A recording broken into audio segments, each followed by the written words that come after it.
Il vient d'arriver ce matin, donc ça veut dire que le flux continue et ne s'arrête pas pour l'instant, on n'a pas de répit. Les cas sévères de Covid-19 sont de retour à l'hôpital de la Timone. Dans ce service de réanimation à Marseille, 8 lits sur 10 sont occupés. Une première depuis le printemps dernier. Les malades sont arrivés en peu de temps et c'est ce qui préoccupe le personnel soignant. C'est l'ascension qui est exponentielle. Si elle avait été assez linéaire et contenue, avec les entrées et les sorties, parce qu'on a beaucoup progressé sur la prise en charge de ces patients, on n'était pas inquiet. Mais là, depuis 15 jours, on voit une ascension exponentielle qui peut amener saturation de notre système. Un étage plus bas, autre service, transformé il y a peu en réanimation Covid. Ici, il y a 6 chambres et déjà 6 patients. Ici, on a un patient qui est ventilé, trachéotomisé.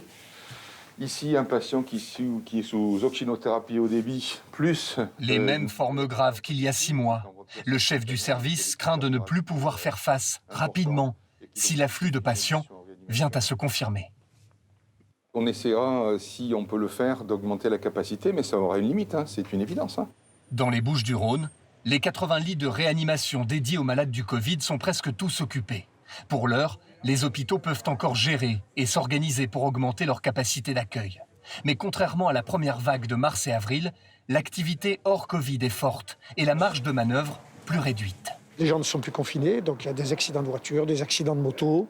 Il y a des gens qui attendent pour être traités de pathologies qui n'avaient pas pu être prises en charge au mois de mars, au mois d'avril, au mois de mai, si bien que nos réanimations hors Covid, aujourd'hui, sont pleines. Et ce qu'il faut aujourd'hui, c'est que les gens se responsabilisent.